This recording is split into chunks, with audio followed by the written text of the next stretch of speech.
Olá pessoal, dando continuidade à disciplina, antes de nós adentrarmos o estudo do grupo dos Myriapoda, eu vou fazer um breve relato de algumas generalidades relacionadas aos Hexapoda, grupo de grande diversidade, grande presença na vida de todo mundo.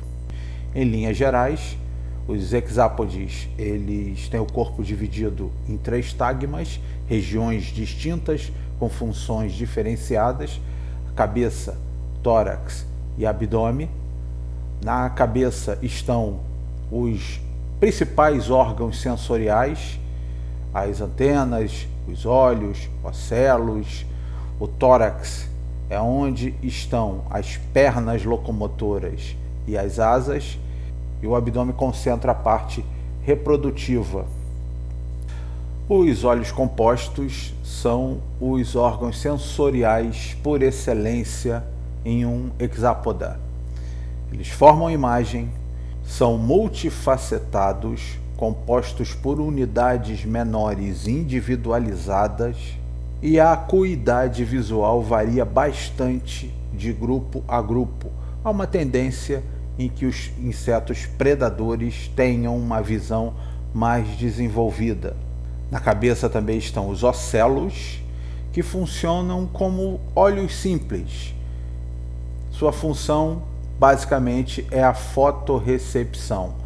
Grande parte dos insetos tem o fototropismo negativo, então eles tendem a procurar lugares mais sombreados, mais protegidos da incidência de luz. Na cabeça também estão as antenas, que são receptoras sensoriais por excelência. Há uma enorme variedade de antenas, cada uma com uma nomenclatura própria, e essa nomenclatura é muitas vezes usada do ponto de vista taxonômico para fazer a distinção entre os diferentes grupos, mas basicamente a antena é composta por um escapo como artículo basal, um pedicelo como segundo artículo e um flagelo alongado multiarticulado. Os tipos de antena normalmente não são motivo de problema, porque os livros-texto costumam colocar ilustrações caracterizando cada tipo. Então, quando se percorre uma chave taxonômica de identificação, por exemplo, e você tem dúvida na nomenclatura da antena, você recorre ao livro, tem ali a figurinha, fica mais facilitada a identificação. Em alguns grupos, como as mariposas, as antenas tendem a ser maiores no macho, graças à recepção que elas desempenham dos estímulos olfativos, dos estímulos químicos produzidos pela fêmea. Então as antenas do macho têm um papel importantíssimo na atratibilidade em relação à fêmea.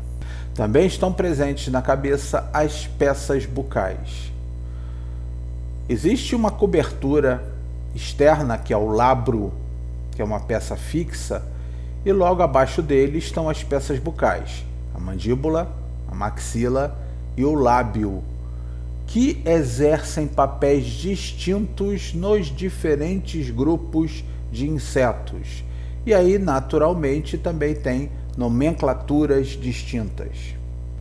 Com relação ao posicionamento das peças bucais, há também uma variação de grupo a grupo. Aqueles em que as peças bucais são voltadas para baixo são chamados hipognatos. Muitos ortópteros, muitos insetos fitófagos têm esse hábito, têm essa configuração das peças bucais, a hipognatia. Por outro lado, os insetos nos quais as peças bucais são voltadas para a frente são chamados prognatos. Muitas formas imaturas apresentam essa configuração, e alguns outros insetos, como cupins e insetos predadores, também têm. Por fim, quando as peças bucais são voltadas para trás, isso caracteriza os insetos opistognatos.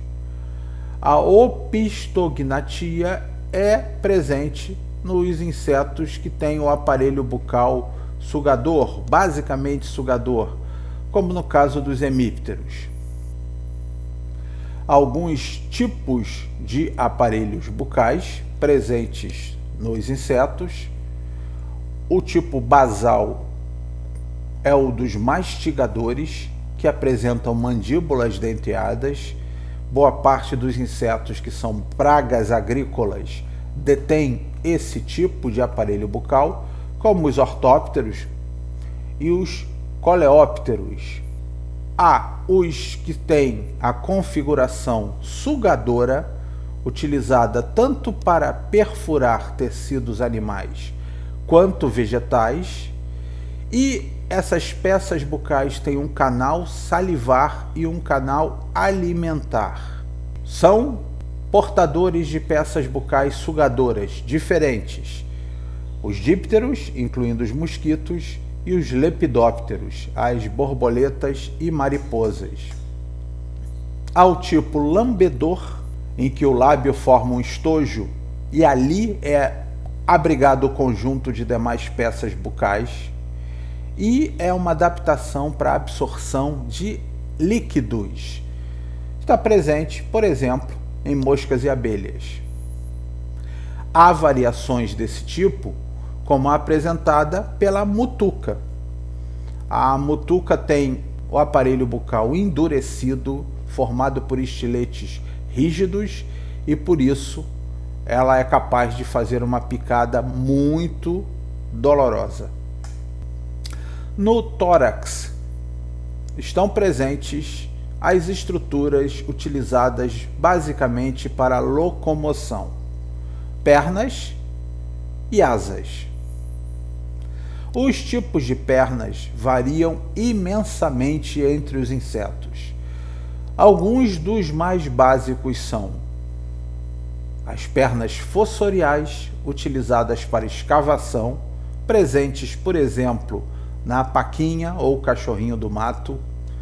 As peças ambulatórias, também chamadas de ambulacrais ou pedantes, utilizadas para locomoção terrestre. Pernas saltadoras ou saltatoriais, adaptadas para o salto. Pernas natatoriais ou natatórias, adaptadas para a natação. Pernas preensoras, adaptadas para prender presas. Uma variação são as pernas raptoriais ou raptórias, utilizadas para capturar as presas e preenchidas por espinhos. Pernas escansoriais, adaptadas para fixação no pelo dos hospedeiros. Pernas coletoras, adaptadas para coleta e transporte dos grãos de pólen. E pernas adesivas, que são adaptadas para fixação e aderência, estão presentes em besouros aquáticos. As asas são o grande diferencial dos insetos e certamente contribuíram muito para o tremendo sucesso evolutivo do grupo, bem como contribuíram para que eles fossem distribuídos por todo o planeta. Considerando a base da asa e a forma de articulação com o tórax, as asas podem ser divididas em paleópteras e neópteras. Os paleópteros são aqueles que têm asas articuladas, de modo que elas são incapazes de se dobrar sobre o corpo. Já os neópteros são aqueles que conseguem flexionar bem as asas e dobrá-las sobre o corpo. Os exemplos de paleópteros a gente já viu, são as ordens Ephemeroptera e Odonata, enquanto que os neópteros são todos os outros insetos alados. O primeiro par de asas está inserido no mesotórax, o segundo par ou par posterior no metatórax, o que significa que o protórax não tem asas. Tipos de asa também são muito legais para se diferenciar os grupos de insetos. Asas membranosas são as mais básicas, presentes em quase todos os insetos alados, pelo menos no que se refere ao par posterior.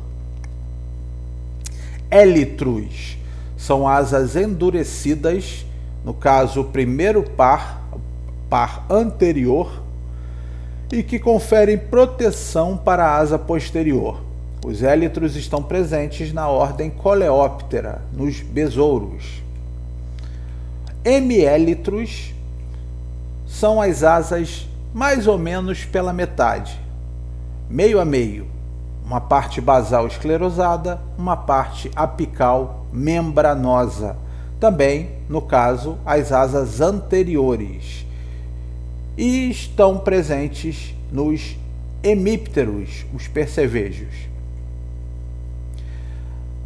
As asas do tipo tegmina ou pergaminosa costumam ser estreita e alongada e apresentam uma textura próxima de um papel, tipo um pergaminho.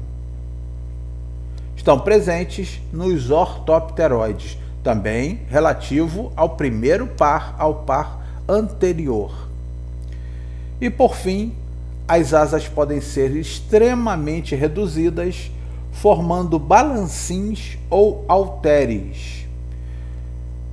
Os insetos da ordem Diptera têm a asa posterior reduzida a balancins, enquanto que os insetos da ordem Strepsiptera têm o par anterior reduzido a balancins.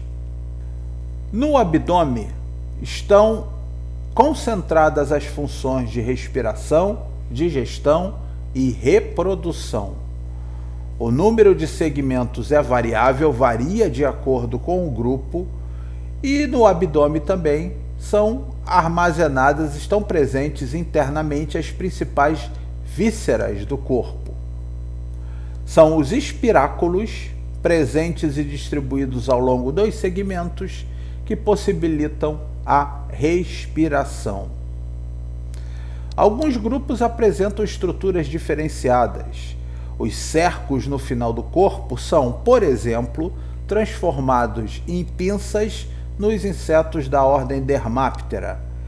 E muitos insetos têm ovipositores, estruturas adaptadas à postura dos ovos. Em termos de nutrição, nos hexápodes estão presentes todos os hábitos alimentares. Podem ser fitófagos, coprófagos, predadores, carnívoros, saprófagos, hematófagos, nectarívoros e polinívoros de um modo geral. Muitas larvas de Lepidoptera são pragas agrícolas destacadas, alimentam-se vorazmente das plantas, então o hábito alimentar é muito diferenciado de grupo a grupo.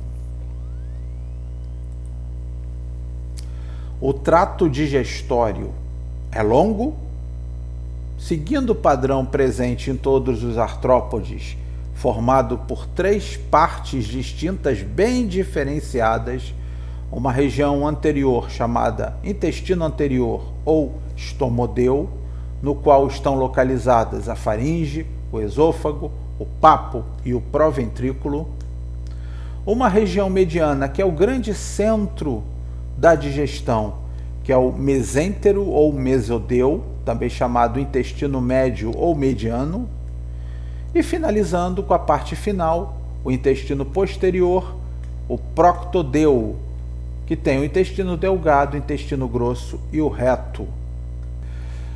O sistema circulatório segue também o padrão presente em todos os artrópodes, é um tubo dorsal aberto nas extremidades, com aberturas laterais pares chamadas ostíolos, que caracterizam um coração aberto, O sangue entra nesse coração pelos ostíolos e flui rumo à região anterior, onde ele sai e é espalhado pelo corpo. Há uma hemolinfa, é o sangue dos insetos, preenchido por plasma e hemócitos. E esses hemócitos, eles não fazem o transporte de oxigênio, ou fazem muito pouco. A função deles é o transporte de nutrientes e hormônios. A respiração, ela tem uma outra caracterização. O sistema excretor tem grande parte da função de reabsorção de água, economia de água. Os túbulos de Malpighi que caracterizam a excreção dos hexápodes são alongados e cilíndricos, um fundo cego com uma extremidade conectada ao tubo digestivo, e ele tem a função de retirar as impurezas e descarregar junto com o intestino, e eles são despachados com as fezes. O sistema respiratório obedece o padrão espiráculo traqueolar, ou seja, são tubos internos que levam o oxigênio diretamente aos tecidos e órgãos internos, e esses tubos são abastecidos pelas traqueias, distribuídas ao longo do corpo, mas principalmente concentradas no abdômen. O sistema nervoso também segue o padrão básico da linha dos artrópodes.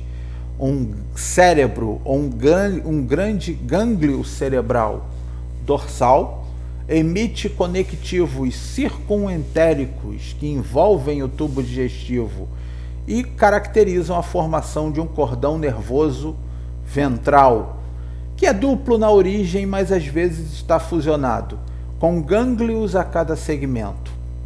O cérebro é dividido em 3 partes: um protocérebro, que manda nervos para os olhos, um deutocérebro, que manda nervos para as antenas, e o tritocérebro posterior, que forma o cordão nervoso ventral.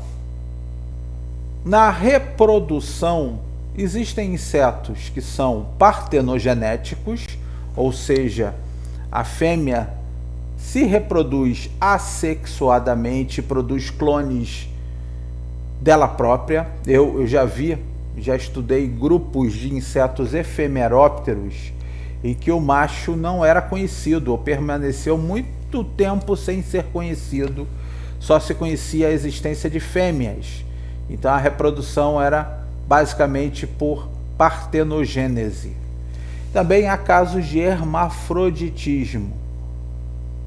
A fecundação, quando ocorre nos grupos em que ocorre, ela é interna. Há uma espermateca com uma reserva de espermatozoides após a cópula. Com a fertilização, os óvulos passam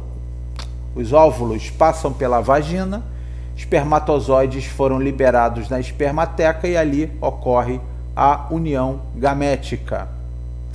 O padrão básico de órgãos sexuais, tanto masculino como feminino, é mais ou menos o mesmo.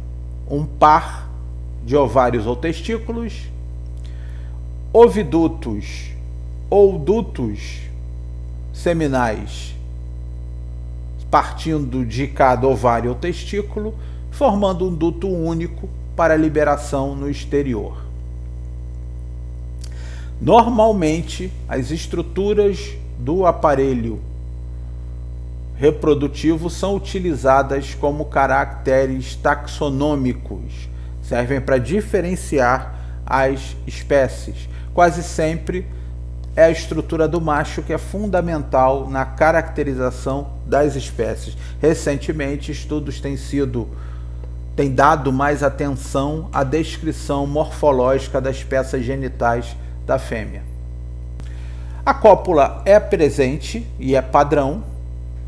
A maioria das vezes ocorre então a inseminação direta, com o macho localizando a fêmea e se reproduzindo, e há padrões muito interessantes e diferenciados, como por exemplo o presente na ordem odonata, em que o macho ele produz espermatozoides no final do corpo, ele dá um jeito de transmitir esses espermatozoides para a base do seu abdômen, e aí quando ele copula com a fêmea, ele forma uma estrutura parecendo um 8.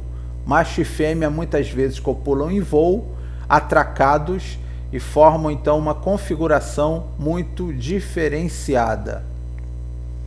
Vou colocar um vídeo que fala um pouco sobre reprodução de libélulas. Louva-a-Deus também é um formato de reprodução que faz muito sucesso popular por conta da história de que o macho tem a cabeça comida pelas fêmeas. Isso realmente acontece, mas não é em todas as regiões. Por exemplo, até onde se sabe, as espécies brasileiras de louva-a-Deus não tem esse padrão. Então o macho das espécies brasileiras é um pouco mais felizardo que o das espécies de algumas outras regiões do planeta. O desenvolvimento é importante na caracterização dos diferentes grupos de insetos, a gente já falou isso de acordo com a ordem, mas existem aqueles que são ametábolos, não têm uma metamorfose diferenciada. Então do ovo nasce uma criatura bem parecida com o adulto que vai apenas crescendo ao longo do tempo. Há os hemimetábolos, em que o desenvolvimento é gradativo, há etapas diferenciadas. Do ovo nasce um imaturo chamado ninfa, que vai crescendo e sofrendo mudas, até que em um determinado momento, ao invés de emergir uma ninfa, emerge o inseto adulto com suas asas plenamente desenvolvidas. E há os insetos holometábolos, que têm a chamada metamorfose completa. Do ovo nasce a larva, que vai sofrendo mudas à medida que cresce, até que em um determinado momento ela forma um estojo, um casulo, uma pupa. E essa fase de pupa caracteriza uma tremenda transformação. O animal é basicamente remodelado.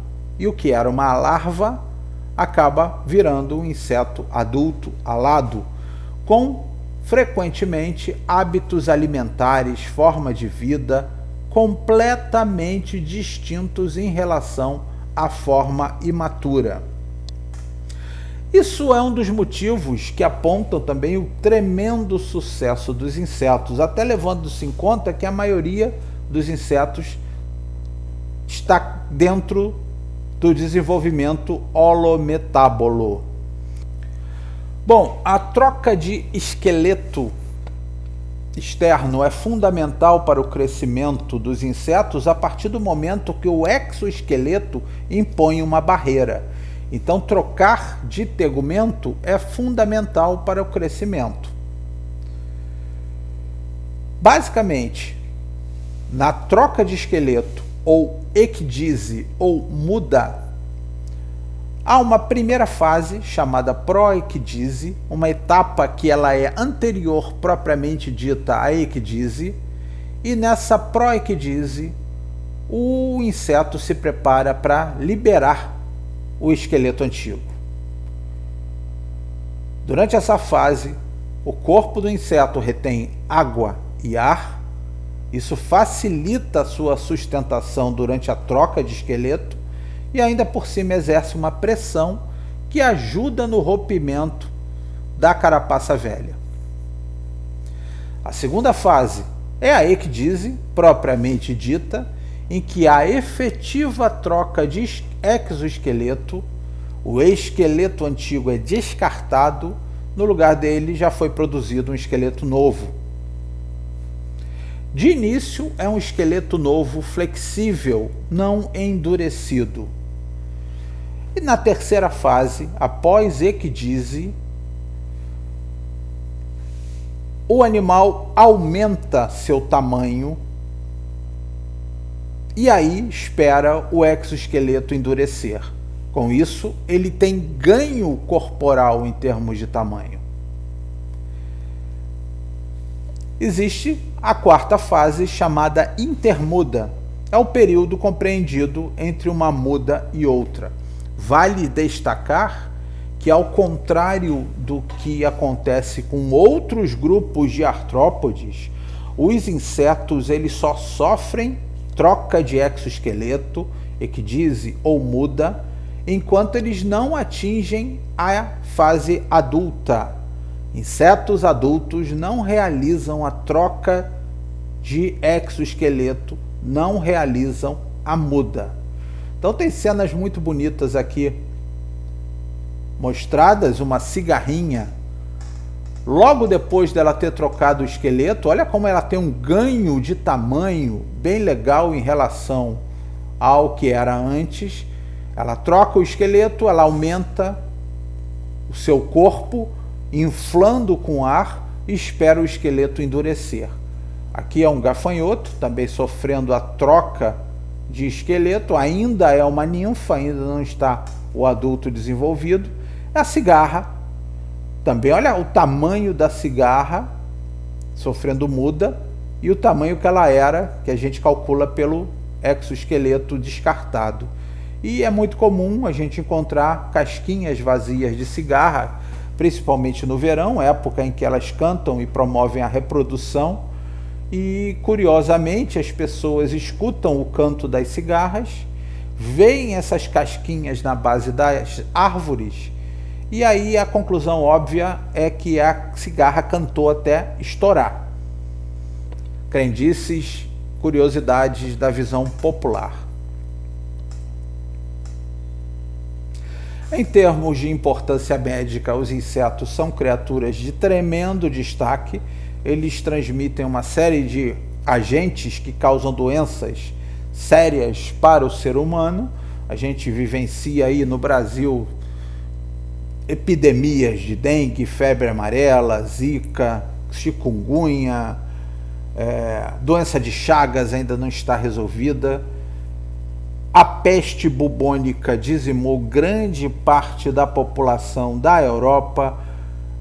Piolhos, moscas diversas ainda transmitem moléstias. Tem o popular berne, que é a larva de um determinado grupo de moscas, que é transmitido a determinados hospedeiros, e eventualmente nós, seres humanos, estamos no ciclo como hospedeiros. Então, de fato, em termos médicos, os insetos são muito significativos para a vida humana. Pensando em importância econômica, além da importância médica, os insetos são super presentes. As abelhas produzem o mel, os insetos são tremendos polinizadores, muito eficientes. São, como curiosidade, bastante utilizados na confecção de joias, por exemplo. Isso aqui é uma ilustração de um imaturo da ordem Trichoptera. A larva de Trichoptera aquática, ela, dependendo do grupo, ela utiliza pedrinhas para a confecção de casulos. Então tem gente que teve a brilhante ideia de colocar pedras preciosas ou pedras diferenciadas e deixar as larvas de Trichoptera construírem casas com essa diferença, com esse diferencial, e aí acaba formando uma joia natural. Isso é vendido e alcança um preço bastante alto nos eBay da vida. Aqui é um besouro que é mantido vivo em algumas populações. Na América do Sul tem gente que faz isso, e às vezes ele é cravejado de pedras preciosas, forma como se fosse um broche vivo. Enfim, são coisas de gosto meio duvidoso, mas tem lá sua importância econômica. E os insetos não precisam estar vivos para inspirar joias. Frequentemente eles são usados como modelo. São pragas importantes em termos agrícolas, causando às vezes danos significativos à população, à produção agrícola. Há uma estimativa que diz que 1/3 de tudo que a gente planta é consumido pelos insetos, tanto na fase de planta mesmo, quanto na colheita dos grãos, na estocagem. Então os insetos estão sempre presentes ali para consumir o que a gente planta, e a culpa não é deles, De modo geral, a culpa é do próprio ser humano, que aposta sempre numa monocultura, elimina as pragas, elimina os predadores que controlam as pragas, coloca pesticidas que acabam gerando insetos extremamente resistentes e por aí vai. A seda é produzida pelo bicho da seda, que é um tipo de mariposa, e é uma das grandes especiarias do mundo, digamos assim. Foi um dos produtos que impulsionou as grandes navegações. A abelha produz uma série de produtos que são muito utilizados e consumidos pelos seres humanos, à base de mel principalmente. Muitos insetos são utilizados na alimentação em determinadas populações humanas. Aqui a gente ainda tem um certo preconceito, mas que aos poucos está caindo, e a entomofagia assume cada vez mais um papel de destaque para a humanidade. E os insetos, claro, são inspiração para uma série de produtos e produções da cultura pop, ou inspirando personagens, ou sendo eles próprios os personagens, inspirando artes de modo geral. São muito presentes no nosso dia a dia, também em termos econômicos. Ecologicamente, a importância dos insetos nem precisa ser destacada, super presentes em todos os ciclos, cadeias e teias alimentares, importância crucial na polinização. Então são criaturas de destaque absoluto no planeta. E agora sim, vamos adentrar a classe Myriapoda, que junto com a classe Hexapoda forma o grupo dos Uniramia. Os Myriapodes são artrópodes muito familiares de todo mundo. Estão presentes 4 ordens, dependendo da classificação, são chamadas de subclasses. Como eu sempre falo, vocês não esquentem muito com a hierarquização taxonômica, que isso varia de acordo com o autor, com o livro, com a bibliografia utilizada. Então, meio que pouco importa se é ordem ou é subclasse. O fato é que são 4 grupos componentes da classe Myriapoda, sendo eles Diplópoda, Quilópoda, Paurópoda e Sínfila. Os Myriapodes caracteristicamente têm o corpo dividido em 2 tagmas, um tagma anterior, que é a cabeça, e um tagma alongado, que é o tronco multissegmentado. São preponderantemente, quase que exclusivamente terrestres, e apresentam um órgão sensorial especializado, exclusivo deles, que é o órgão de Tomosvari, localizado na cabeça, e que tem distintas funções sensoriais. É quase que um multi-órgão sensorial. E muitos grupos de Myriapoda apresentam glândulas repugnantes como forma de defesa. Talvez o grupo mais conhecido em termos populares de Myriapoda seja a subclasse ou ordem Quilópoda, que inclui as famosas lacraias ou centopeias. Aí uma curiosidade, eu recentemente estava tomando banho e no chuveiro, eu uso óculos, não enxergo nada, evidentemente para tomar banho eu vou sem óculos.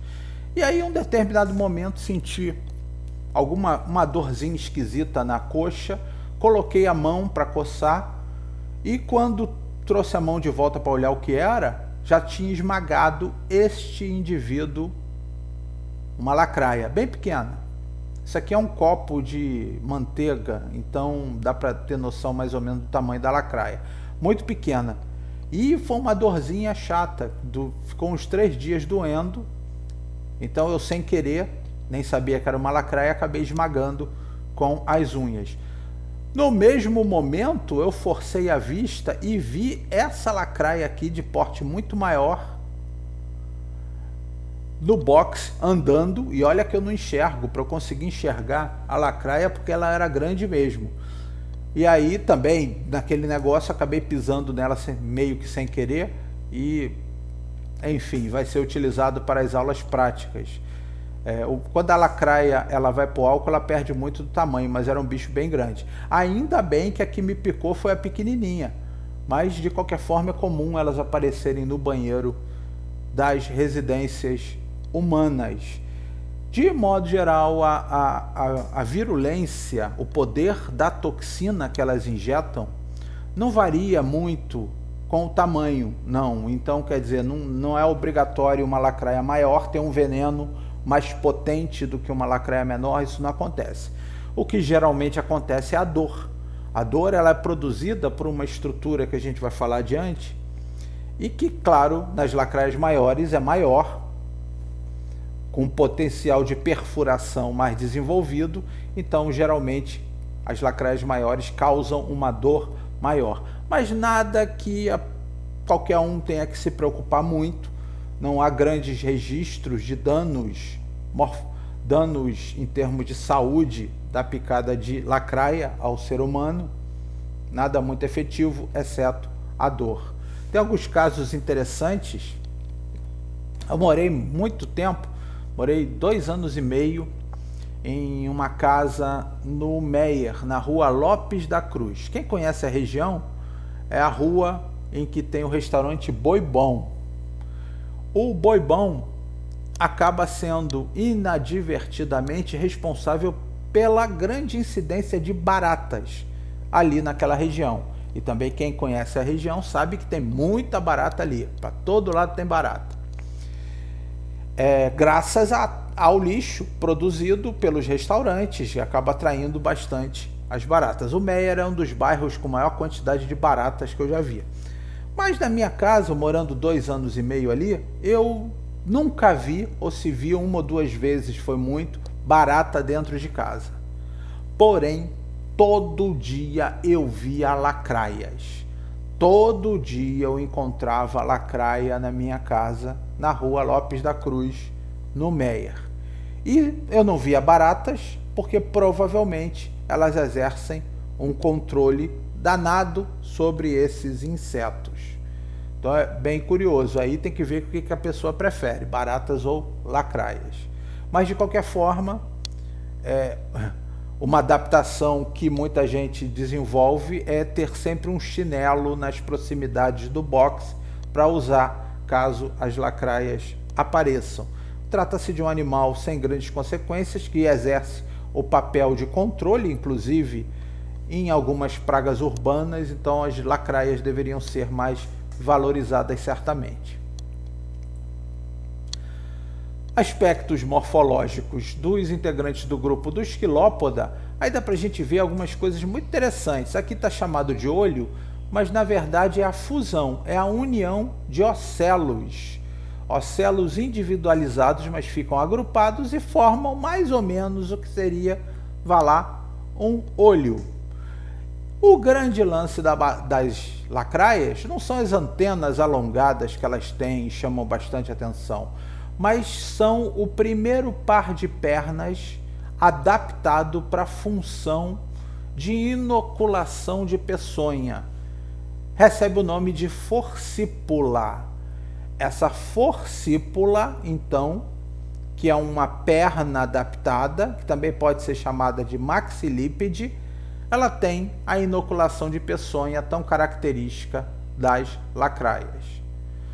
As lacraias elas são alongadas, como qualquer miriápode, muitas vezes elas têm um padrão de coloração que alterna o claro e escuro.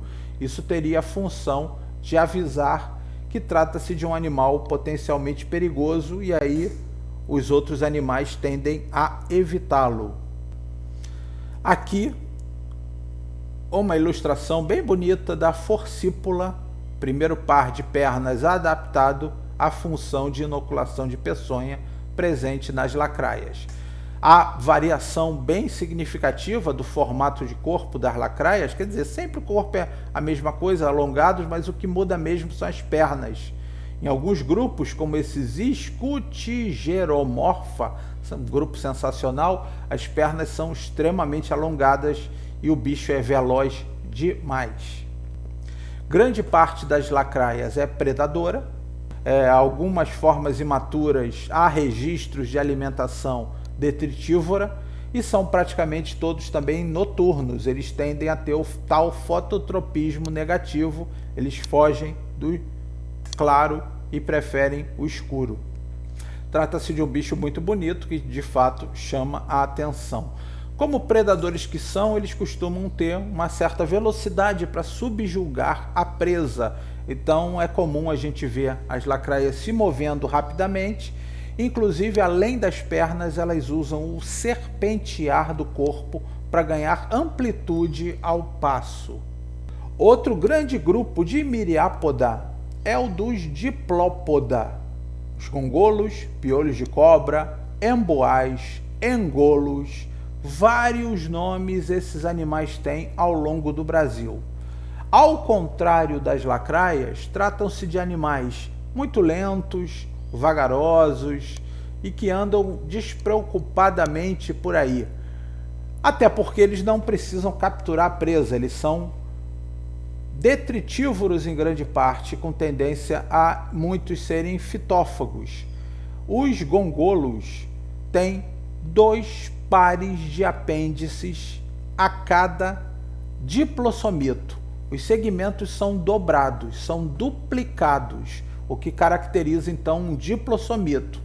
E esses segmentos duplicados têm 2 pares de apêndices, a característica tão bacana que dá até nome ao grupo. Eles tendem a ser cilíndricos, ao contrário das lacraias, que são mais achatadas.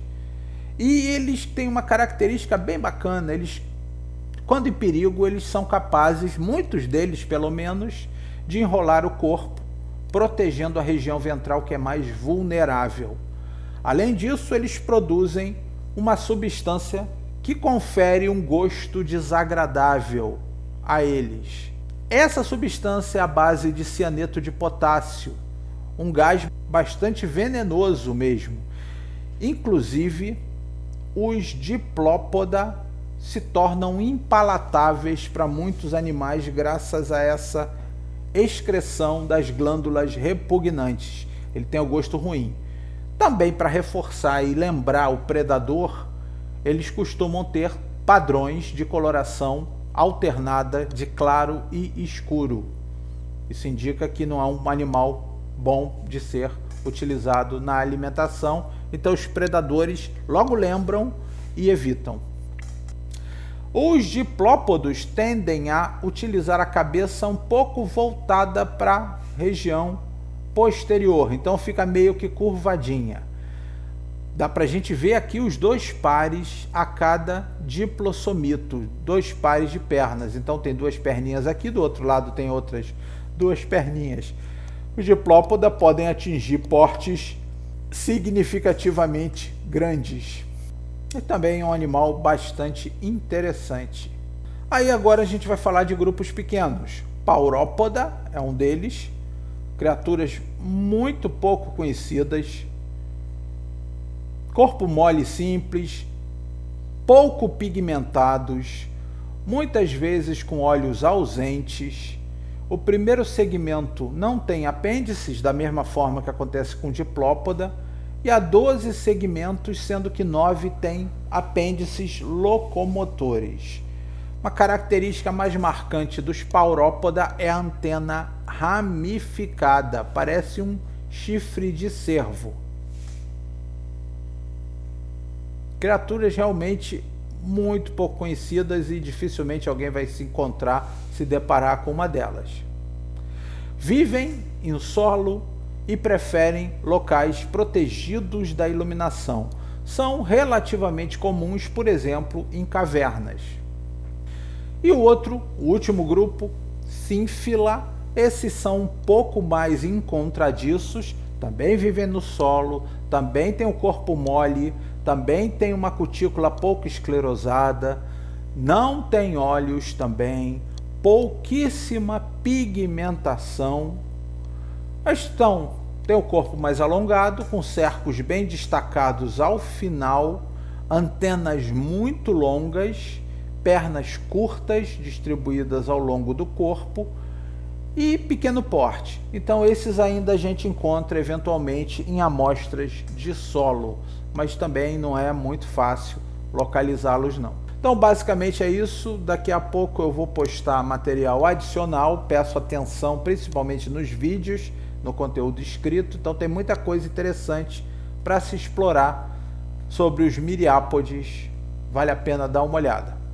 Vamos lá, vamos começar essa jornada pelo incrível mundo dos insetos, organismos absolutamente fantásticos, cheios de peculiaridades, que vão ser bem exploradas nessa minha apresentação, na apresentação de semana que vem, mas principalmente no conteúdo que a gente posta logo depois.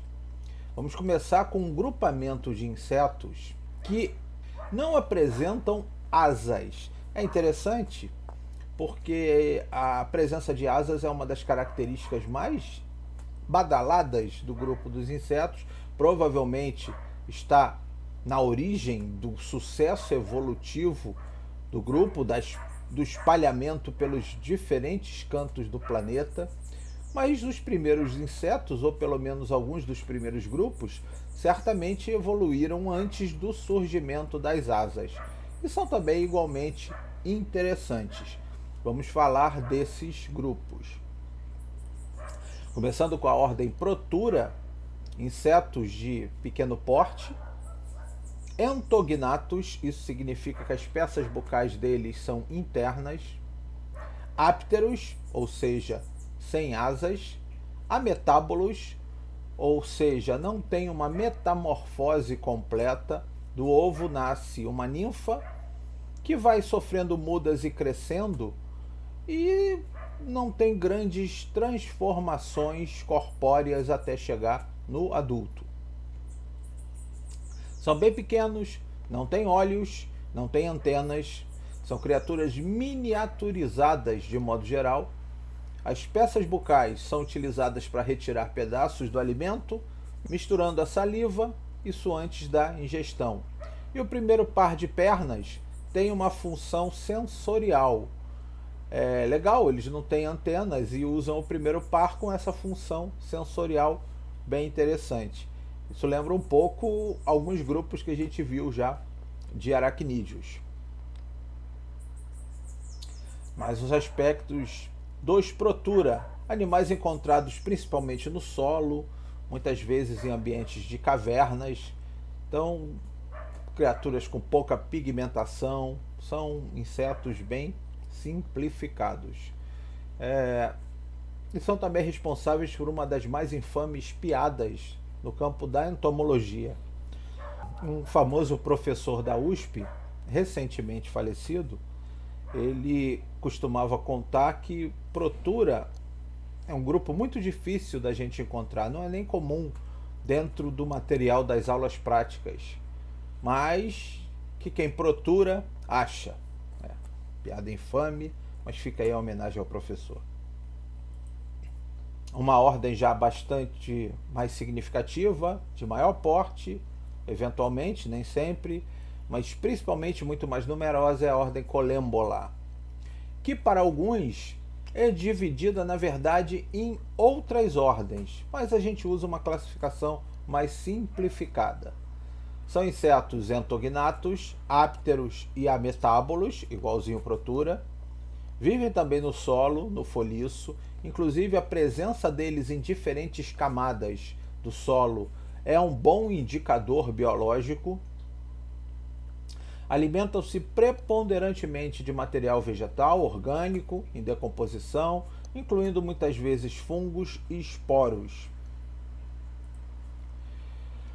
Tem estruturas bem peculiares, entre elas a fúrcula, um apêndice saltador localizado no final do corpo, que permite que o animal seja projetado para o ar e eventualmente fuja de situações complicadas. Fúrcula não é uma estrutura onipresente nos Collembola, não está presente em todas as espécies, mas é bem característica do grupo. Com isso, usando a fúrcula como órgão saltador, como estrutura saltadora, eles podem pular entre 75 e 100 milímetros. Então chegam a pular 10 centímetros, o que representa muito mais, um tamanho muito maior do que o próprio tamanho do corpo. É um pulo absolutamente impressionante para um animal deste tamanho. Alguns aspectos bonitos dos colêmbula. Os colêmbulas são um grupo diversificado. Esse seria um do grupo dos entomobriomorfa. Aqui alguns integrantes do grupo dos poduromorfa.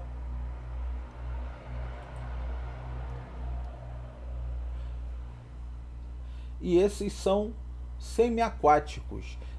Tecnicamente poderia até se falar que são aquáticos verdadeiramente, porque eles necessitam estar próximos a ambientes inundados. Eles vivem na superfície da água, mas tem alguns poduromorfa que são efetivamente aquáticos e vivem dentro da água, inclusive em animais marinhos. E há registro da presença deles, por exemplo, na Praia da Urca. E representantes do grupo dos Symphyompleona. Os especialistas em colêmbula costumam dizer que eles parecem carneirinhos. E muita gente diz que eles parecem cachorrinhos também. São colêmbulas mais globulosos, realmente de um porte eventualmente maior, mais ativos costumeiramente. Aqui dá para ver bem a fúrcula que está projetada para trás. É uma estrutura bem legal. E ela fica normalmente recolhida embaixo do corpo, presa por um conjunto de garrinhas chamadas tenáculo. E no meio do corpo costuma ter um tubo chamado colóforo. E esse tubo tem uma peculiaridade pegajosa na extremidade. Ele também é utilizado para o colêmbula ir se fixando nos grãos de areia à medida que ele vai se deslocando. Belas fotografias de colêmbula do grupo dos Symphyompleona. E é isso, outra ordem de pequeno porte e pouco numerosa, ordem Diplura. Lembra muito um Protura com 2 filamentos no final do corpo e com 2 antenas anteriores. São também antognatos, ápteros, ametábolos. O corpo é longo e cilíndrico. Muitos artículos compõem as antenas, que são longas, bem desenvolvidas. O par de cercos no final do corpo também é alongado eventualmente, mas pode ter uma variação em alguns grupos e estar transformado em garras. Então esse grupo aqui tem cercos alongados, esse grupo aqui tem cercos terminando em quelas, em garrinhas. Podem ser encontrados também no solo úmido, entre rochas, na vegetação, sempre procurando fugir de dessecação. Então é muito mais comum encontrá-los em ambientes sombreados. E a maioria se alimenta de detritos, mas tem alguns que são predadores de artrópodes ainda menores que eles.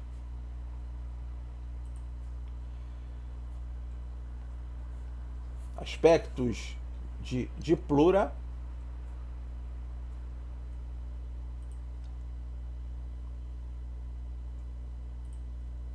E aqui um aspecto do grupo dos Diplura que tem garras no final do corpo. Os cercos estão transformados em garras. Agora a gente já chega numa ordem de um porte maior, e esses grupos que a gente viu anteriormente, eles não são considerados tecnicamente como pertencentes aos insecta, mas há um grupo maior que seria chamado de hexapoda. A partir de agora são os verdadeiros insetos, são os insecta, que têm as peças bucais externas, são ectognatos. Então todos os grupos que a gente vai ver daqui para diante têm peças bucais externas. Continuam sendo apterigotos, então também evoluíram antes do surgimento das asas, e também ametábolos, não tem uma metamorfose que mereça algum destaque. O corpo é macio, cilíndrico, tórax algo arqueado, e os olhos compostos são grandes, muito bonitos. são criaturas que têm mandíbulas com um único ponto de articulação. Mencionei já na introdução as artrópodes, são mandíbulas que têm um único côndilo.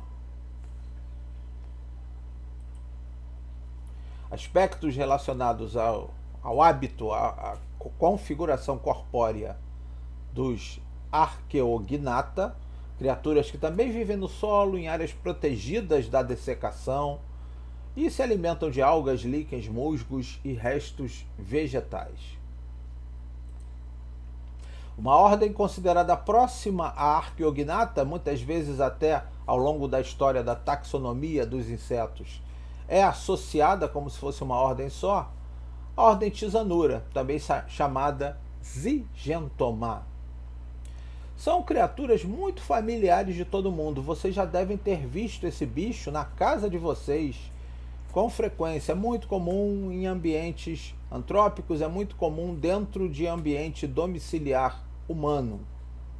São ectognatos, apterigotos, ametábolos, tem o corpo macio, algo achatado, 3 cercos no final, sempre cobertos de escamas. Essas escamas têm um certo brilho, meio que prateado, e conferem até o nome comum desse bicho em alguns locais. Peixinho de prata ou algo assim. Tem alguns locais em que eles são chamados de traças. Aí isso não deve confundir com as traças que são mariposas, que a gente vai falar ainda mais adiante, na semana que vem. Peças bucais são mandibuladas. É um grupo muito simpático, muito presente. Dentro de nossas casas representa um tipo de problema, porque ele se alimenta de papel, faz dano considerável à documentação. Alguns se alimentam também de tapetes, tecidos diversos, causam um prejuízozinho. Infelizmente, de acordo com a lei de Murphy, se tiver um papel sem importância junto com um documento importante, os Tisanura vão acabar comendo o papel importante, deixando o papel comum lá sem problema. Mais aspectos relacionados à configuração corpórea dos Tisanura. Eu acho um grupo muito bonito, muito simpático. Então são criaturas que frequentemente aparecem nas nossas casas, tem várias espécies, né? Algumas delas são introduzidas, não são típicas da fauna brasileira, e causam eventualmente algum prejuízo consumindo os papéis e outros produtos presentes na nossa vida. Agora a gente começou a ingressar nos grupos que tiveram uma novidade impactante: o surgimento de asas. Todos os insetos que a gente vai ver daqui até o final da semana que vem apresentam como padrão básico, original, 2 pares de asas. E essas asas mudaram a história evolutiva do grupo, porque permitiram que se chegasse a ambientes absolutamente inatingíveis antes, e possibilitaram a gigantesca diversificação e a tremenda ocupação de todos os hábitats virtualmente possíveis no planeta Terra. O espalhamento dos insetos naturalmente tem a ver com o surgimento de asas. As 2 primeiras ordens que a gente vai estudar, elas coletivamente são chamadas de Paleóptera, que é um nome meio que infeliz, porque significa asa antiga. A gente vai ver mais adiante por que o nome é inadequado. De qualquer forma, os paleópteros são insetos voadores que apresentam as asas sem uma possibilidade de recolhimento. Elas não dobram em cima do corpo, elas ficam sempre expostas. As 2 ordens são, a primeira delas, Ephemeroptera, um grupo de grande importância ambiental, são muito presentes em ambientes de água doce, principalmente, eventualmente são indicadores da boa qualidade de água. As formas imaturas, as ninfas, são aquáticas. As formas adultas são terrícolas, são aéreas. Entre a ninfa aquática e o adulto sexualmente maduro para a reprodução, Ephemeroptera tem um período intermediário, que seria um subadulto, chamado subimago. Esse subimago é muito importante para se estudar a história evolutiva dos insetos, porque dentre todas as ordens presentes hoje no planeta, as ordens atuais, só Ephemeroptera tem o subimago. Provavelmente essa adaptação tem a ver com o modo de vida da criatura.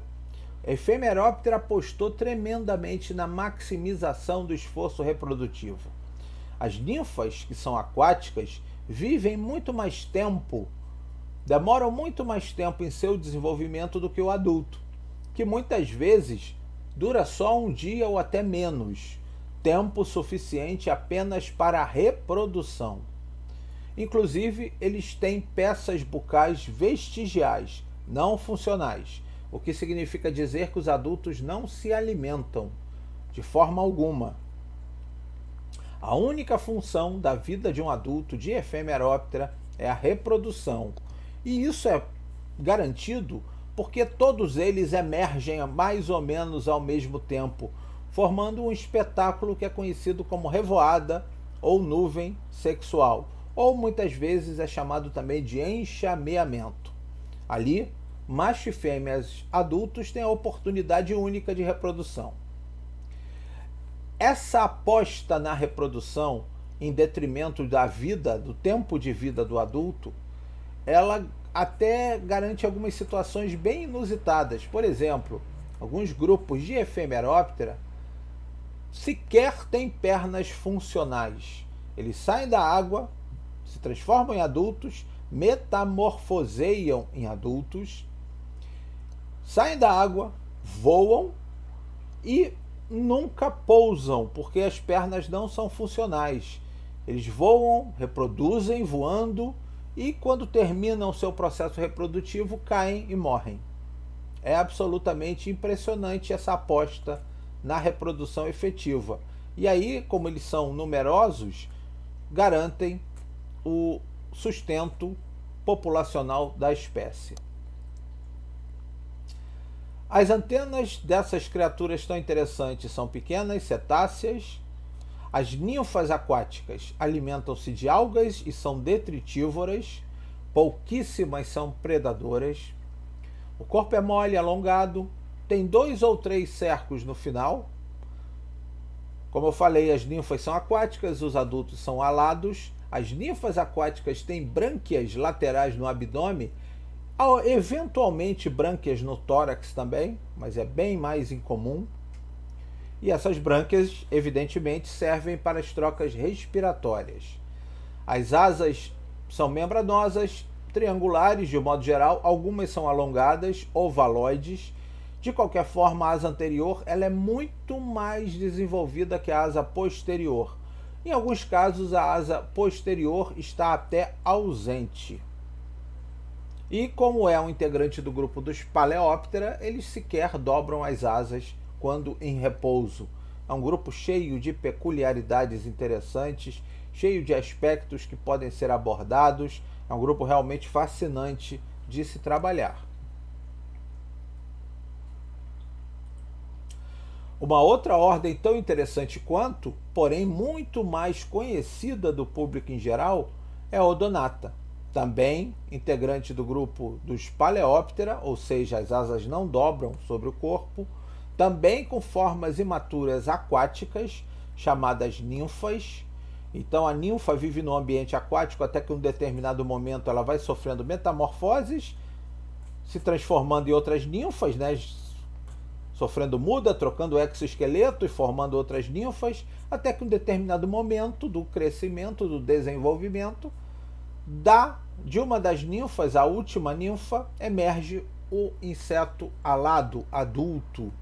É um desenvolvimento bem interessante chamado de hemimetábolo, só que é uma forma especial do desenvolvimento hemimetábolo em que se rompe uma camada de um ambiente para o outro, ou seja, sai do ambiente aquático, vai até o ambiente terrestre. E esse processo ganha o nome especial de batimedometabolia. Então, tanto Ephemeroptera quanto Odonata, quanto o grupo que a gente ainda vai ver, são integrantes, têm um desenvolvimento batimedometábolo, um tipo especial de desenvolvimento hemimetábolo.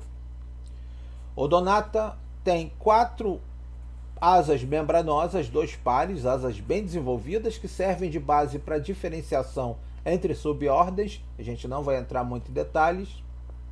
As ninfas aquáticas têm uma estrutura, uma peça bucal, um conjunto de peças bucais, principalmente o lábio raptorial, formando o que se chama de máscara. Essa máscara é usada para captura da presa. Eu vou postar alguns vídeos interessantes que vocês vão ver que o processo é bem bacana. Há brânquias presentes ou no reto ou no final do corpo, como brânquias externas, também isso varia entre as duas subordens. Os olhos compostos são grandes, é um grupo muito visual, depende muito da visão, caçador ativo, uma criatura realmente bem legal. Muitas vezes podem se constituir em pragas, porque predam girinos, alevinos, camarões de criações de piscicultura. Então, eventualmente, podem causar prejuízos significativos. Bom, agora a gente vai começar a olhar todos os outros insetos que têm um padrão de dobradura de asa diferente. Eles conseguem recolher as asas e guardá-las de modo protegido. Fazem parte do grupo coletivo Neoptera. Neoptera significa asa nova. Eu tinha dito que Paleóptera é um nome inadequado, porque paleo é antigo. Parece que os paleópteros são mais antigos que os neópteros, quando na verdade a divisão entre os dois grupos ela remonta naturalmente à mesma época. Então, Neóptera e Paleóptera são igualmente antigos ou evoluídos. Vamos começar a ver então todos os outros insetos que têm dobradura de asa para proteção. Começando com o grande grupo dos ortopteroides. Principais características desse grande grupo. Eles são hemimetábolos, metamorfose é simples. As peças bucais são mandibuladas. Um detalhe da mandíbula bem desenvolvida de um ortopteroide. O lobo anal da asa posterior é grande, bem desenvolvido. Essa área bem desenvolvida. Há presença de cercos no final do corpo.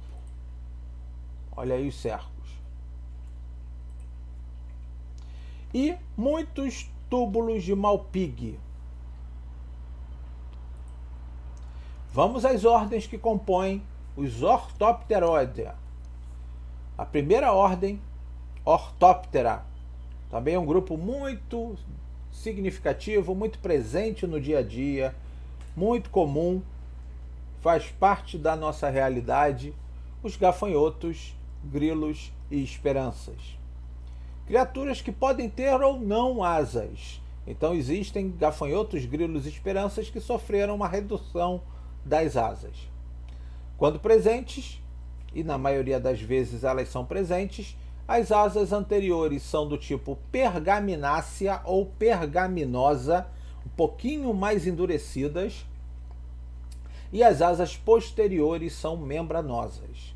O corpo é alongado, os cercos são bem desenvolvidos, são criaturas preponderantemente fitófagas e eventualmente se constituem em pragas agrícolas. Ano passado estava todo mundo meio nervoso por causa da nuvem de gafanhotos migratórios que estava passando perto do sul do Brasil. Realmente eles costumam causar prejuízos significativos as nossas plantações, não por culpa, evidentemente, do gafanhoto, que está apenas desempenhando seu papel vital, mas por nossa culpa, que por uma questão de ganância, temos o hábito de destruir as florestas, onde estão os estoques populacionais dos predadores, e com isso deixamos essas criaturas sem inimigos naturais. Muitos dos ortóptera produzem som por estridulação. Só para ilustração, alguns grupos bem legais de ortópteros, começando com a família Acrididae, que é a família principal dos gafanhotos. Família Tetigonidae é a família principal das esperanças. Família Grylidae é a família principal dos grilos. Uma família pouco conhecida do público em geral, mas inclui uns grilos bem legais, é a Rhaphidophoridae. Vamos mudar de ordem. Ordem Phasmida ou Phasmatodea.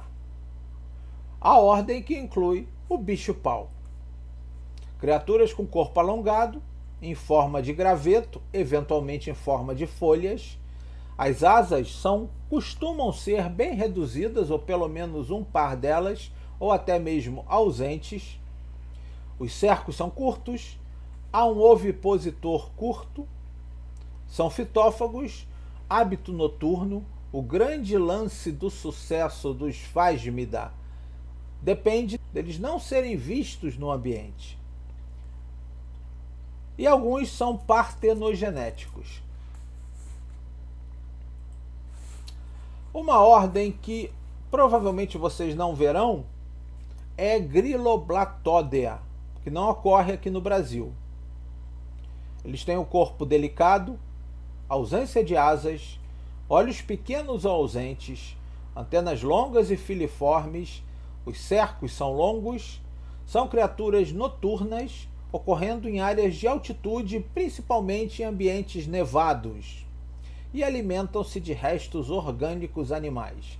Uma das últimas ordens a terem sido descritas dentro dos insetos.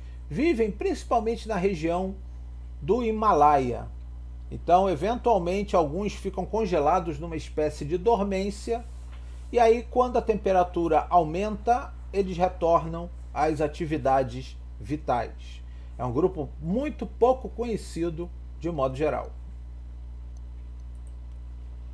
Outra ordem que provavelmente vocês não verão é a ordem Mantophasmatodea, a última ordem descoberta dentre os insetos. Foram encontrados e descritos em 2001.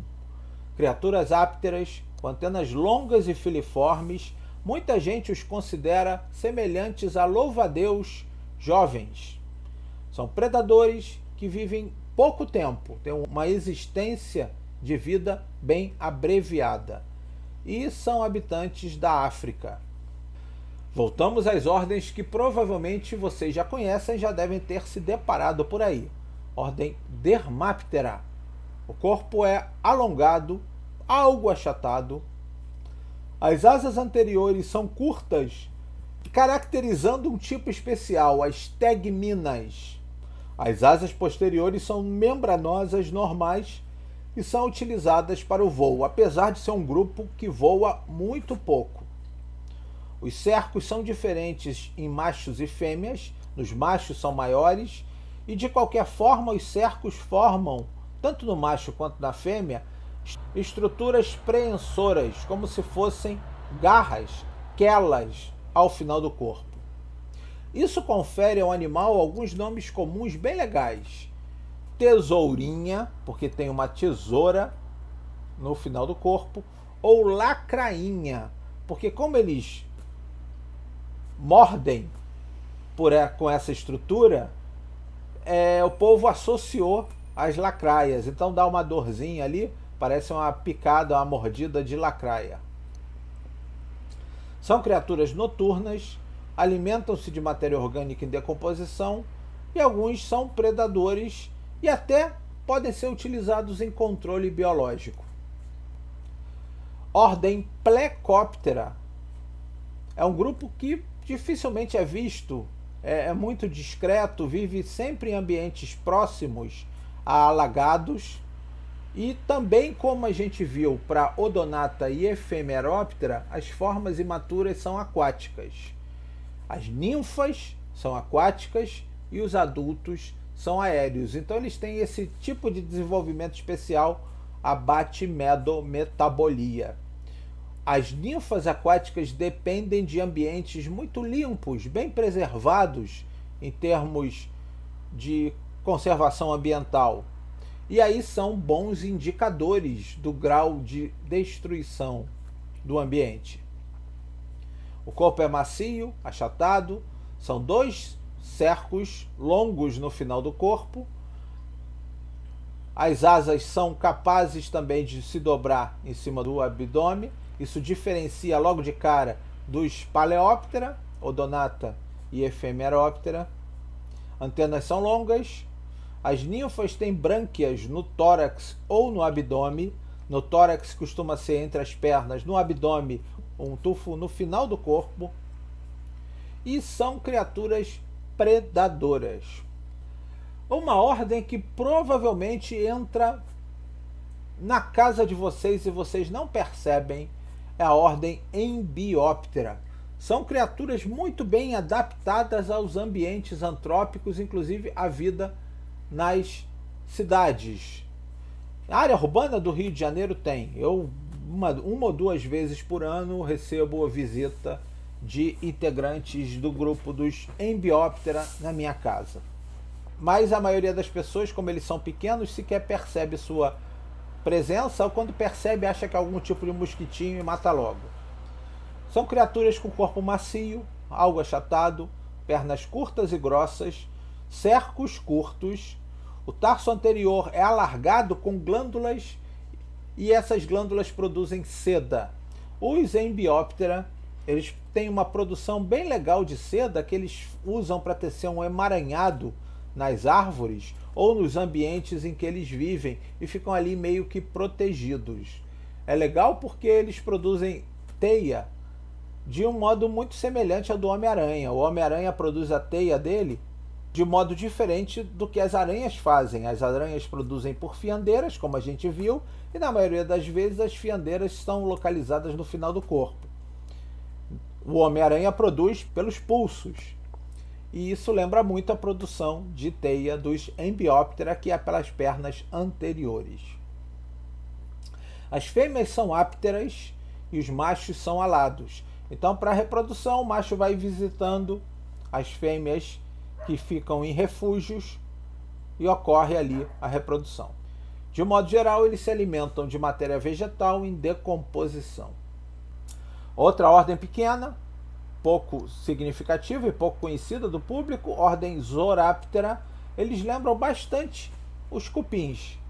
Podem ter ou não asas, os cercos são curtos, terminando em cerda, e eles se alimentam de esporos ou insetos mortos.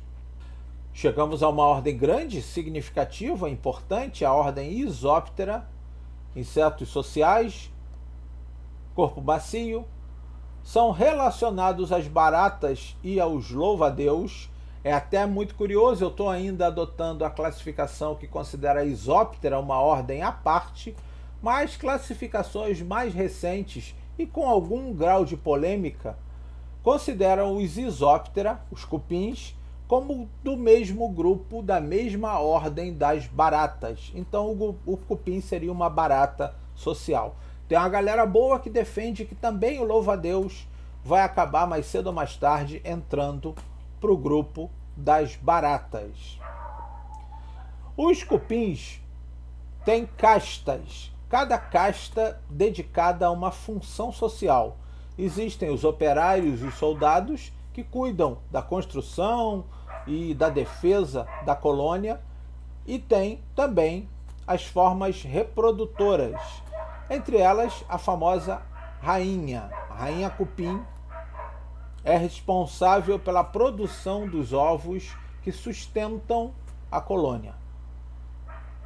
São criaturas detritívoras e se alimentam preponderantemente de madeira, o que as configura como pragas agrícolas importantíssimas e são pragas urbanas também. O cupim realmente é algo complicado, causa um dano significativo a casas, estruturas de madeira, móveis, objetos diversos, inclusive em áreas urbanas. Então, eventualmente, cupins podem causar prejuízo até de memória, prejuízo na documentação. Não é incomum eles atacarem documentos guardados, fotografias, registros históricos, então todo cuidado é pouco com relação a esse grupo tão simpático. De qualquer forma, a maioria das espécies é absolutamente inofensiva para nós, eles desempenham papéis importantes no ambiente e é um grupo sem dúvida muito interessante, culturalmente rico.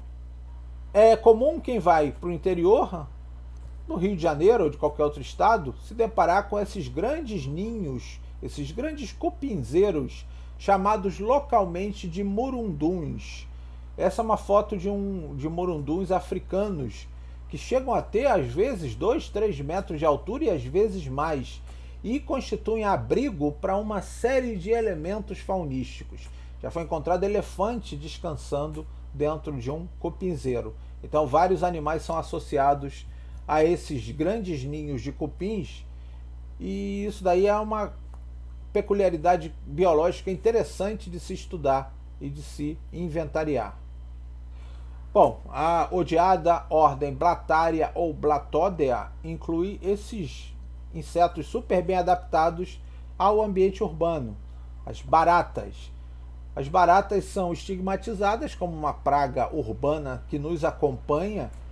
Então, as baratas que a gente tem na nossa casa aqui no Brasil, elas são todas de fora, são todas introduzidas.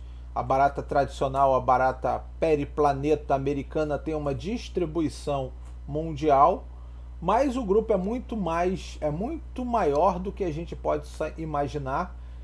É um grupo interessante, com vida presente em uma série de ambientes naturais, desempenhando papéis diversos, e acaba pagando o pato de ter as pragas urbanas entre seus componentes.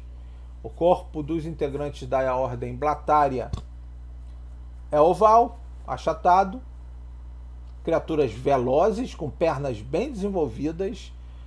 Há uma cobertura no pronoto, essa cobertura se prolonga até a cabeça, então muitas vezes a gente nem vê a cabeça em vista dorsal, ela está protegidinha por essa cobertura.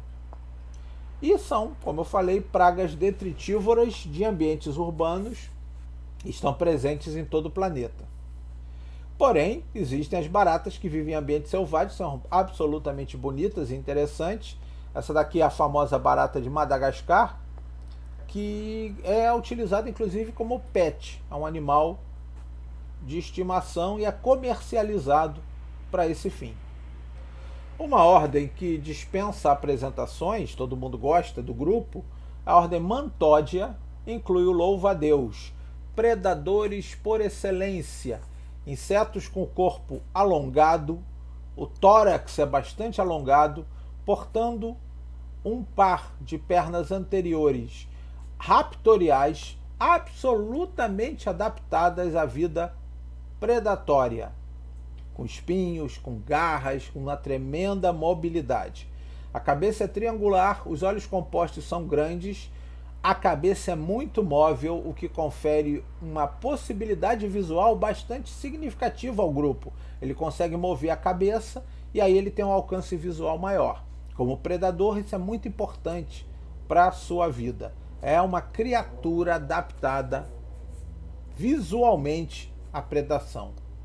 A cabeça incrível do louva-a-Deus, bem triangular, olhos compostos bem grandes, tremenda mobilidade. E o louva-a-Deus, ele usa umas artimanhas, aqui é um display de defesa, em que ele procura parecer muito maior e mais poderoso e perigoso do que ele é, e com isso ele afasta eventualmente alguns predadores. Acabamos os ortopteroides. Vamos ingressar o último grande grupo que a gente vai ver hoje. O grande grupo dos hemipteroides. Também insetos de grande presença na vida de todo mundo. As características gerais de hemipteroides são: metamorfose é simples, também do tipo hemimetábolo, o mesmo tipo que a gente começou a ver com Ephemeroptera e Odonata, com a diferença que em alguns o hábito aquático faz uma diferenciação, uma adaptação especial. Do ovo nasce a ninfa cresce e sofre mudas, formando outras ninfas cada vez maiores, mais desenvolvidas. As asas vão crescendo dentro de tecas visíveis externamente, até que em um determinado momento ele completa o ciclo e forma um adulto. O adulto é bastante semelhante às ninfas, às formas imaturas, só que ele tem as asas funcionais. As peças bucais desses hemipteroides são modificadas, formando um aparelho, um aparato sugador, esse bico aqui. A ausência do lobo anal grande na asa posterior, a venação alar é algo reduzida, a ausência de cercos, e são somente 4 túbulos de Malpighi para excreção. Eis as ordens. Ordem Hemiptera, os percevejos, cigarras, cigarrinhas, muito comuns no nosso dia a dia. Criaturas que têm as peças bucais adaptadas para sucção, alongadas, como se fosse um canudinho, o rostro ou bico. E essas peças bucais são formadas principalmente pelas mandíbulas e maxilas. A ordem Hemiptera é dividida em 3 subordens: Heteroptera, Alcenorrhyncha e Sternorrhyncha. Os Heteroptera, até pouco tempo atrás, eram os únicos integrantes do grupo dos Hemiptera. Os outros pertenciam a uma ordem à parte. São os percevejos. Eles têm vários hábitos, várias configurações corporais, mas sempre o bico, o rosto, bem desenvolvido e partindo da região anterior da cabeça.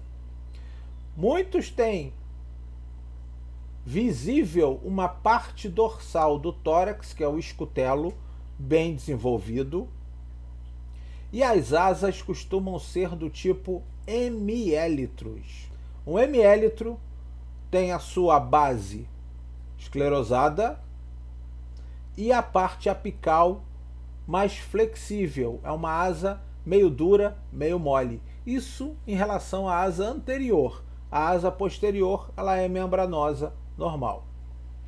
Só para ilustração, algumas famílias do grupo dos Hemiptera, só uma ilustração breve mesmo, porque são muitas famílias. Família Coryxidea são percevejos aquáticos muito interessantes.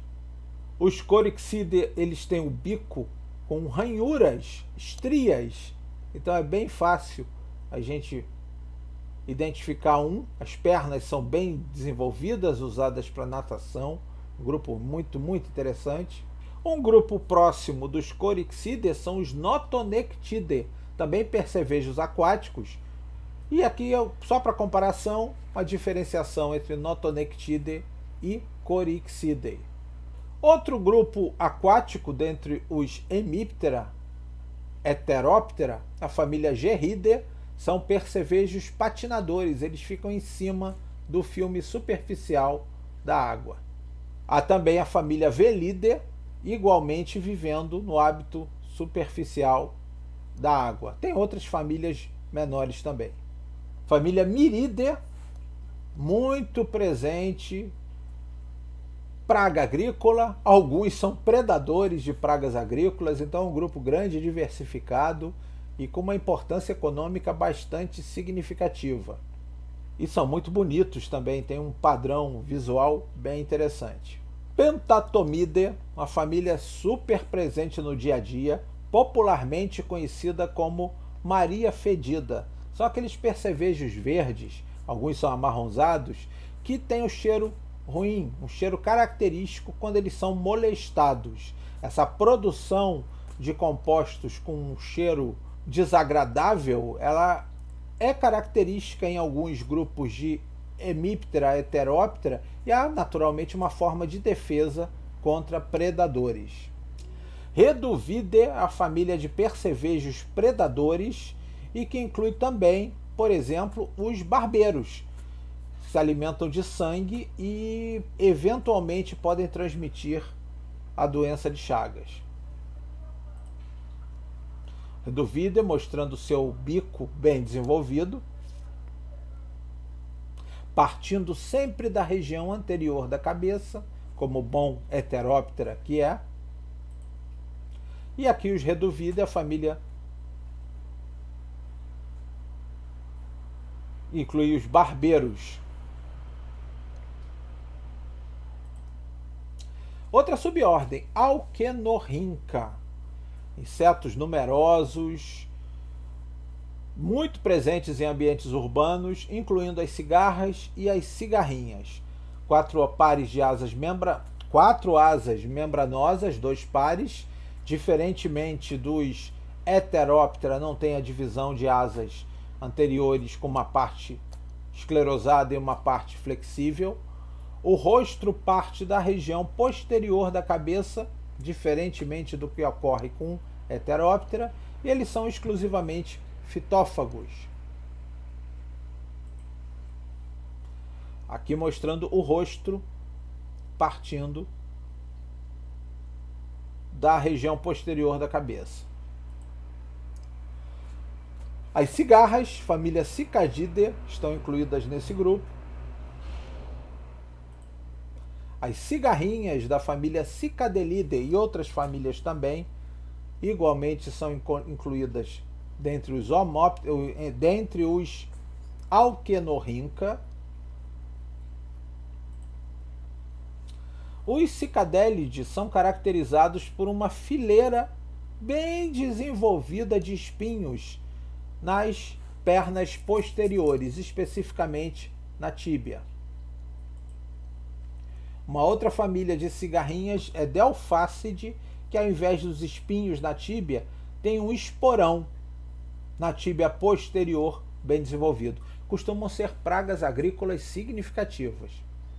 Outra subordem, Sternorrhyncha, também inclui grupos muito presentes no nosso dia a dia, como pragas principalmente. São os afídeos, os pulgões e outros menos conhecidos. Detalhe dos afídeos, a alternância entre gerações de afídeos, então existem aquelas gerações com formas aladas, formas ápteras, mas costumam ser pragas bem importantes. E alguns outros grupos e famílias formam escamas também muito presentes e causando dano às plantas, inclusive aquelas que são plantas ornamentais. Finalizando Hemiptera, eu tenho que realçar que as subordens Sternorrhyncha e Alquenorrhyncha, até bem pouco tempo atrás, eram consideradas uma ordem à parte, a ordem Homoptera. Então, se vocês pegarem livros, textos mais antigos, provavelmente vão encontrar uma classificação considerando o Homoptera um grupo à parte dos Hemiptera. Outra ordem, Tisanoptera, criaturas ápteras ou aladas. As asas têm poucas nervuras e muitas cerdas. Essas cerdas são bem típicas e caracterizam o grupo. As peças bucais são mandibuladas e sugadoras. São pragas agrícolas importantes e se alimentam muito em flores. Poucos são predadores. Uma outra ordem pequena, Psocóptera, na verdade é pequena no tamanho, mas ela é bastante encontrada, a gente aqui não costuma ver. São criaturas ápteras ou aladas, as asas são membranosas, antenas longas, clípio grande, bem desenvolvido, e alimentam-se de algas, líquens, fungos, pólen, fragmentos de insetos mortos. Vivem em ambientes domiciliares humanos também.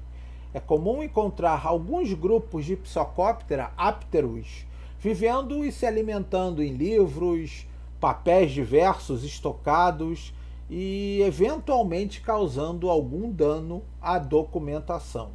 Tanto que o nome comum deles é piolho de livro. Esse é um psocóptero alado, bem grande, bem desenvolvido, e aqui um piolho de livro, um psocóptera que vive muitas vezes em ambientes urbanos, causando algum prejuízo. Por falar em prejuízo, a ordem Phytiraptera inclui um dos parasitas, ectoparasitas mais efetivos da nossa espécie, que é o piolho. Phytiraptera, então, são criaturas ápteras, ectoparasitas de mamíferos e aves, inclusive a gente, e que têm garras. E essas garras são utilizadas para segurar o pelo do hospedeiro. Peças bucais são mandibuladas ou sugadoras, dependendo do grupo de Phytiraptera. Está aqui o piolho, simpático piolho, com suas garras segurando os fios de pelo. Há um tempo atrás, Phytiraptera era dividida em duas ordens à parte: Malófaga, que seriam os piolhos mastigadores muito mais presentes em aves, e Anoplura, os piolhos sugadores, muito mais presentes em mamíferos, inclusive a gente. E aqui uma comparação dos nossos dois queridos piolhos. Nós temos duas espécies comumente encontradas no ser humano: o piolho Pediculus humanus. Alguns classificam também como Pediculus humanus captis ou Pediculus captis. É o piolho comum, o piolho da cabeça. Esse malandro que está presente em nossas crianças em idade escolar com muita frequência. Quem não teve piolho? E o piolho também tem uma importância cultural bastante significativa para a humanidade. Existem várias histórias curiosas e contos relacionados ao piolho. Vou até postar uma que eu escrevi recentemente para o Fauna News, depois para vocês. O piolho da cabeça está acostumado com fio de cabelo mais fino, então as garras deles são mais finas. O outro piolho que nós temos é o piolho pubiano. Esse vive nas áreas pubianas e, inclusive, ele tem garras maiores porque o nosso pelo pubiano costuma ser mais espesso que o pelo capilar. O piolho pubiano também recebe o nome popular de chato, porque naturalmente é uma criatura desagradável para nós. Então, hoje tivemos esse passeio por um determinado conjunto de ordens de insetos. Vimos as ordens que não têm a metamorfose completa. Primeiro, os insetos que não têm asas. São caracteristicamente chamados de apterigotas. Colêmbola, Protura, Diplura, Arqueognata, Tisanura.